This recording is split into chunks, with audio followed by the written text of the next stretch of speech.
Well, I'm not in the habit of saying things like Happy Christmas or Merry Christmas or Happy Father's Day or uh, Happy Mother's Day. I just didn't grow up that way. But to show you that great conversions are possible, Happy Father's Day.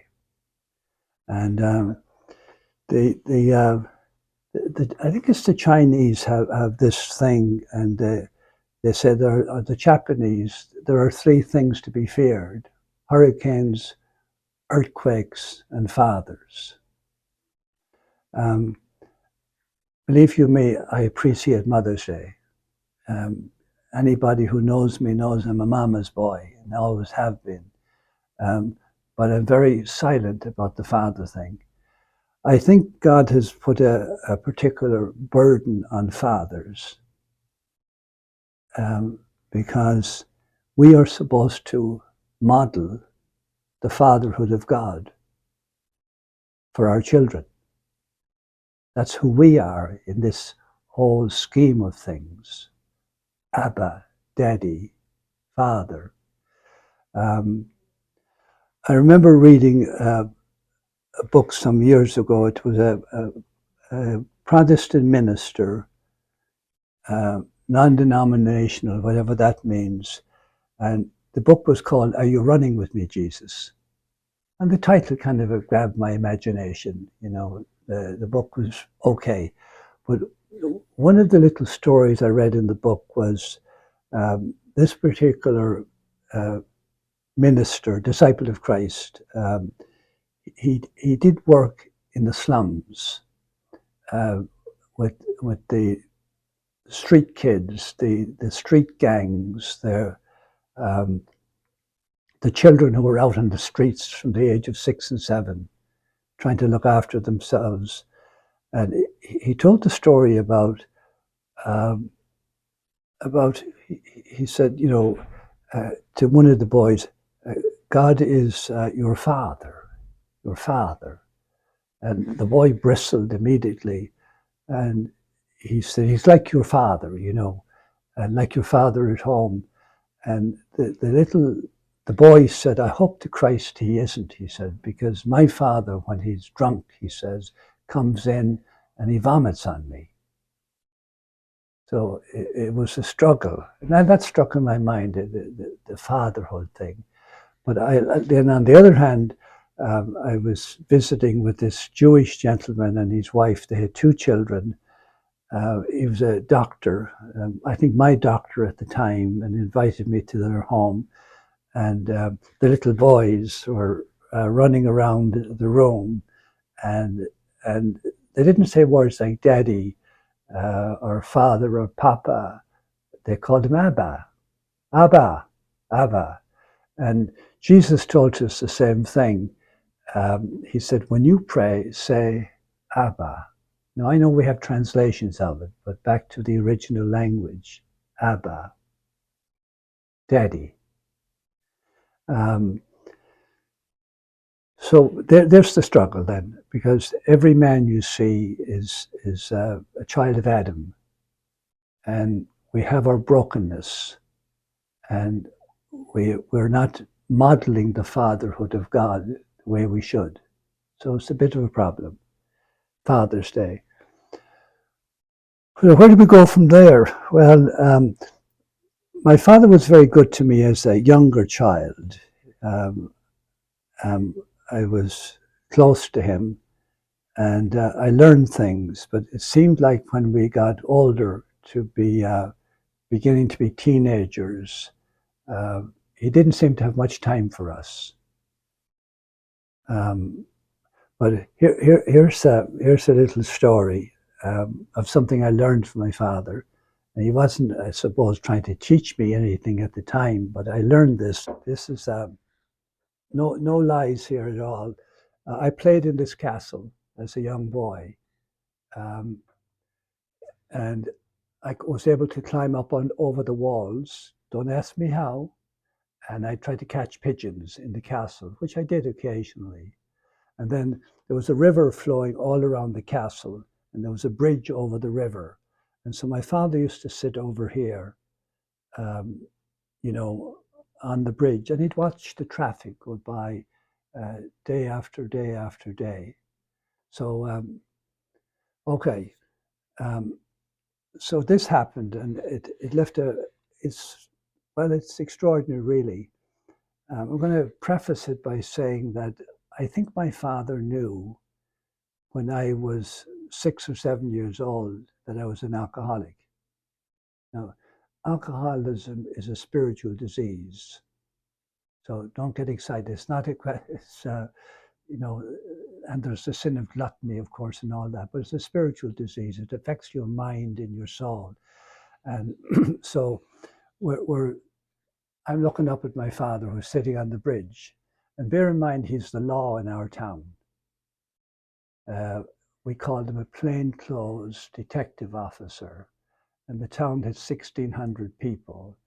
And the whole town used to pass in front of my father every day when he'd be sitting on the bridge. And people would come and talk to him.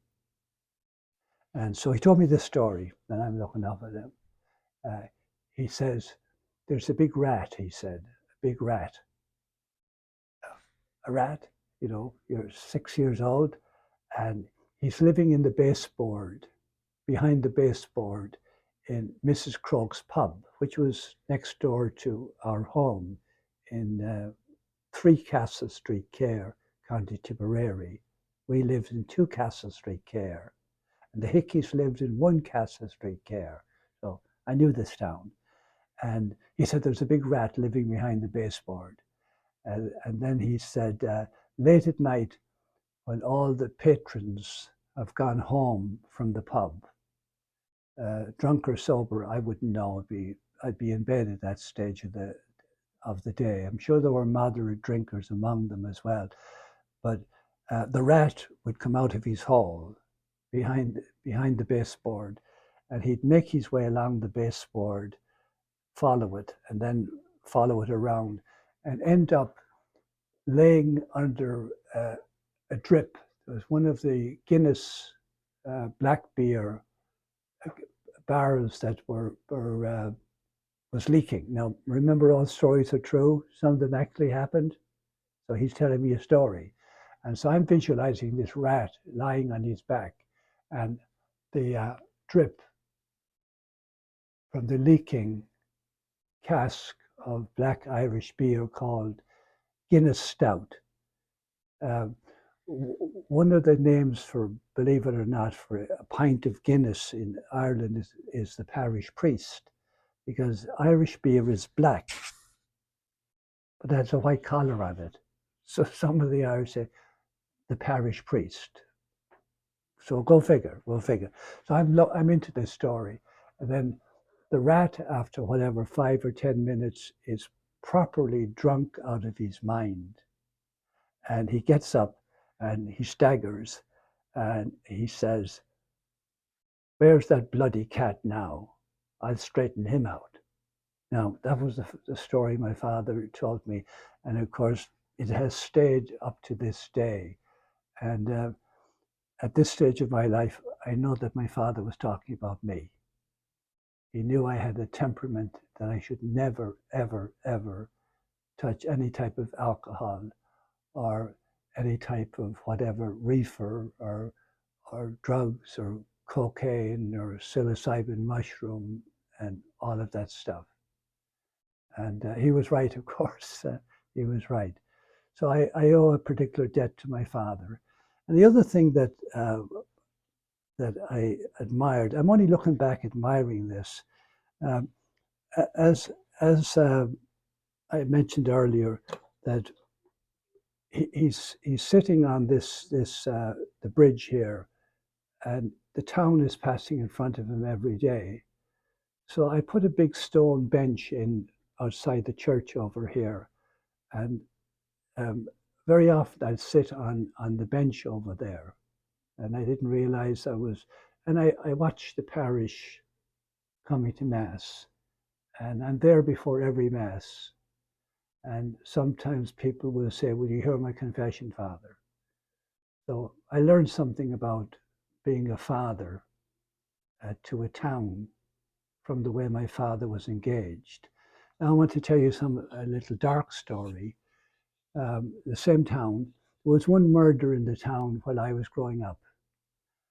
Um, Outside the town, within a half a mile, the landscape would begin to go up the way, and there was mountains all around us, where we could see the mountains just by walking out of our homes.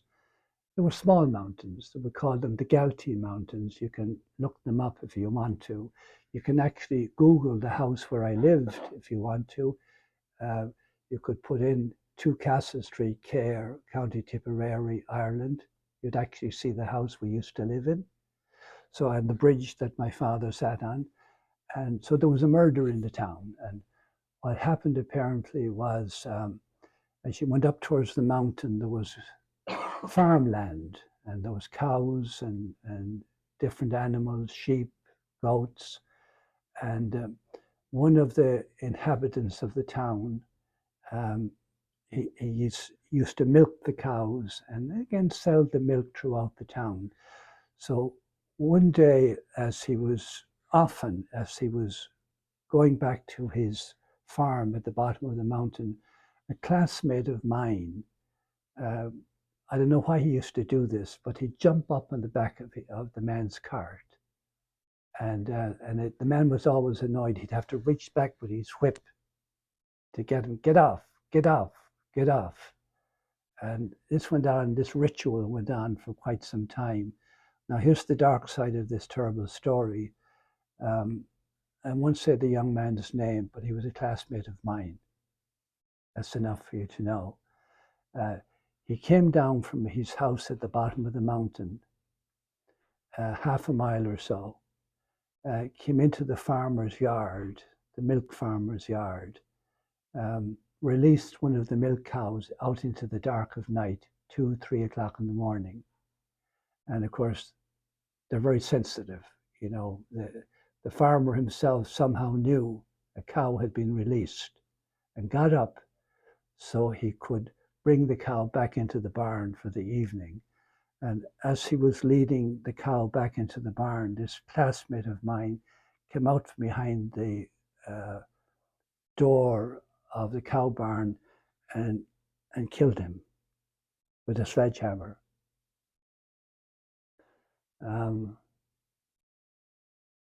My father, God rest his soul, the word went around the small town like lightning. And I saw this for myself. Nobody pointed it out to me. I knew that somebody was dead, but I also knew that my father didn't move from the bridge that day. He sat there hour after hour after hour. He used to do that every day anyway. He'd sit on the bridge.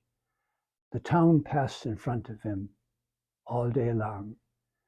People stopped to talk to him, and then they'd move on. At the end of the day, 4 o'clock in the afternoon, my father got up on his bicycle.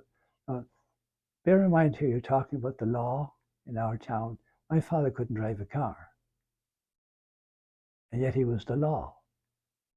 So he gets up on his bicycle, cycles up to the bottom of the mountain where there are 7 homes, and consciously and deliberately, where he could be seen, he went from house to house to house. And when he came to the house of my classmate got out the back window of the house and went up into the mountains. So my father knew who the killer was. Just as we'd say nowadays, he psyched him out. And 2 days later, he came down off the mountains and the police picked him up. So that happened as well. So anyway, I'm an Abba, I'm a father, and we who are men are supposed to model the fatherhood of God for our children. It's a hard task. Okay, happy Father's Day.